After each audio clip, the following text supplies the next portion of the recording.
Jenazah Isnani, 39 tahun pasien obesitas dengan berat hampir 300 kg dimakamkan di tempat pemakaman umum Mbah Balak, Plumbungan, Sragen, Jawa Tengah. Tim gabungan dari BPBD, SAR Himalawu, Damkar, PMI, Sukarelawan Sukapura, Sragen, serta relawan lainnya bekerja sama memastikan proses pemakaman berjalan aman dan lancar. Persiapan pemakaman memakan waktu sekitar 2 jam. Petugas menyiapkan peralatan sistem vertical rescue hingga kondisi liang lahat sebelum proses penurunan jenazah dilaksanakan. Pemakaman dengan metode vertical rescue ini menjadi yang pertama kali dilakukan di Kabupaten Sragen. Diketahui sebelumnya Isnani sempat dirawat secara intensif di RSUD Dr. Suhadi Prijonegoro setelah dievakuasi dari rumahnya karena mengalami sesak napas dan kondisi kesehatan yang terus menurun. Dari Sragen, Jawa Tengah, Joko Piroso, iNews melaporkan.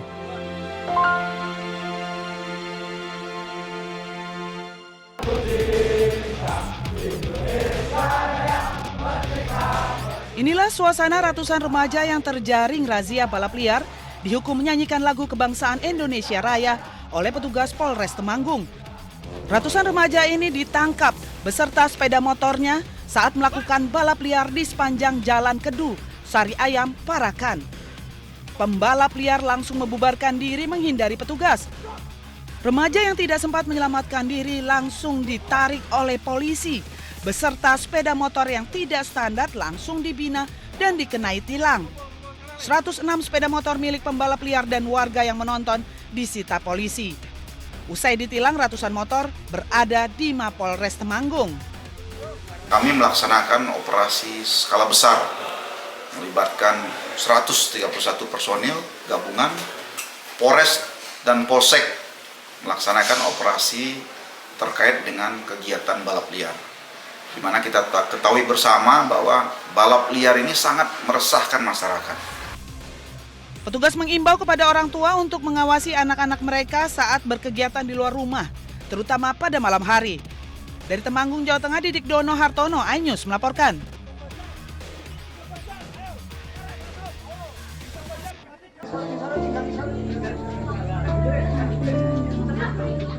Suasana duka menyelimuti rumah duka AA 14 tahun, siswa kelas 7 SMP Negeri 4 Randu Dongkal, Kabupaten Pemalang.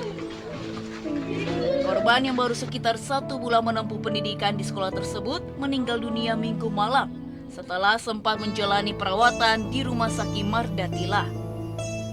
Pihak keluarga menduga AA menjadi korban perundungan yang terjadi saat kegiatan masa orientasi sekolah atau MOS. Dugaan tersebut kini masih didalami aparat kepolisian. Jenazah telah dibawa ke rumah sakit untuk proses otopsi guna mengetahui penyebab pasti kematian korban.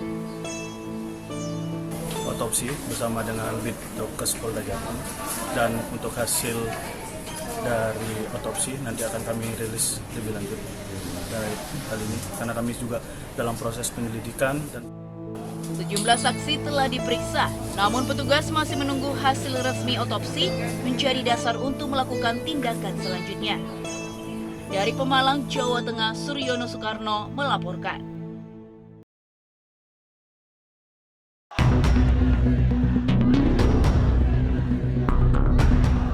Warga Iran berkumpul di lapangan Imam Hussein sebelum berangkat menuju makam Syekh Abdul Azim di Shah Ere.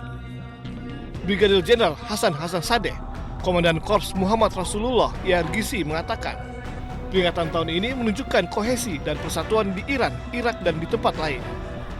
امسال حرکت متفاوتی شد در پیوستگی این حرکت اربعین چه در عراق چه در ایران و جاهای دیگه پیوستگی او با مراسم پرعظمت و با عظمت و پرشکوه در واقع ودا و تشییع پیکر امام شهید ما قرار گرفت. در واقع مردم این روزها هم در عراق هم در ایران هم در قم هم در تهران هم در مشهد به خونخواهی سید الشهدا برخاستند، به خونخواهی فرزند سید الشهدا یعنی امام خمینی شهید برخاستند. چه که امروز دنیا داره دریافت میکنه یک انسجام و یک پارچگی تمام عیار. Pada peringatan ini, warga Tehran menyatakan dukungan kepada kepemimpinan dan pemerintah Iran. توجه اتفاقاتی که امسال افتاد و مردم ما بیشتر از 150 چند شب میدانداری کردن، گفتن که الان حضور مردم تو خود حالا کشور واجب تره که ما سعی کردیم که همپای بزرگانمون وایسیم. خیلی محکم و استوار پشت رهبرمون ایستادیم و از مرزها و حکومتمون از مرزهای کشورمون خیلی تا پای جونمون دفاع میکنیم تحت هر شرایطی که باشه. Arbain yang diperingati pada hari ke-20 bulan Safar menandai 40 hari setelah Asyura dan memperingati pembunuhan Imam Hussein, cucu Nabi Muhammad dalam pertempuran Karbala pada tahun 680. Prosesi tersebut berlangsung di tengah meningkatnya kembali pertempuran antara Amerika Serikat dan Iran.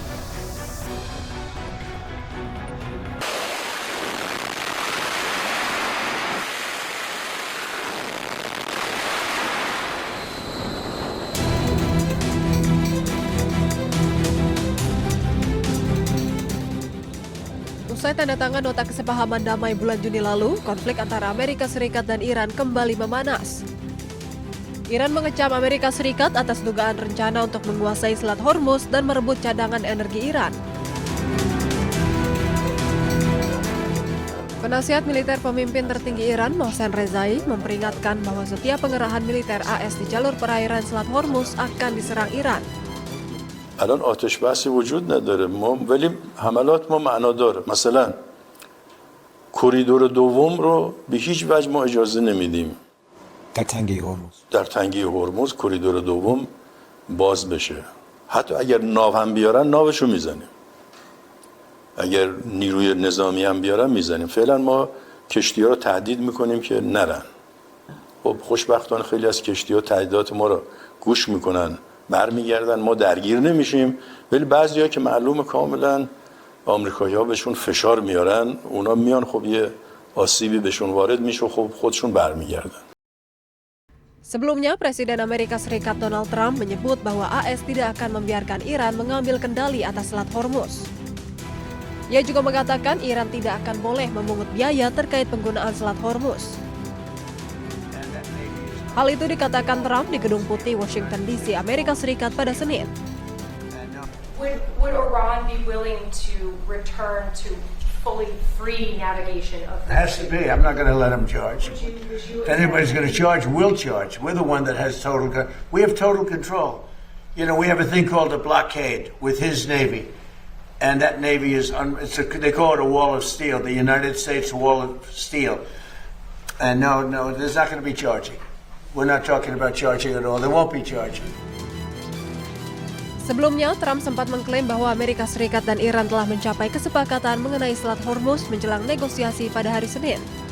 Namun, Iran membantah adanya perbincangan antara Iran dan Amerika Serikat. Iran menyebut pembahasan rencana terkait Selat Hormuz dilakukan dengan Oman.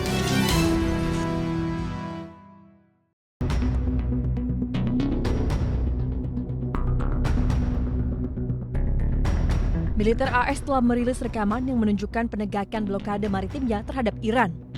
Rekaman yang dirilis Komando Pusat AS CENTCOM diduga menampilkan transmisi radio dari seorang perwira militer AS yang memerintahkan sebuah kapal yang tidak disebutkan namanya untuk mengubah haluan. Captain, you are requested to alter course to 190. If you do not comply, we will compel compliance with force. This is Warship 45. We will monitor your course for compliance at this time. Warship 45 standing by on 16 out.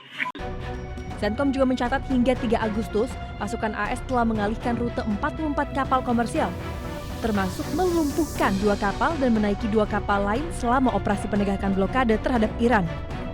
Blokade diberlakukan setelah Amerika Serikat melancarkan serangan terhadap target-target Iran, termasuk fasilitas nuklir pada bulan Juni menyusul kegagalan negosiasi tidak langsung antara Washington dan Teheran.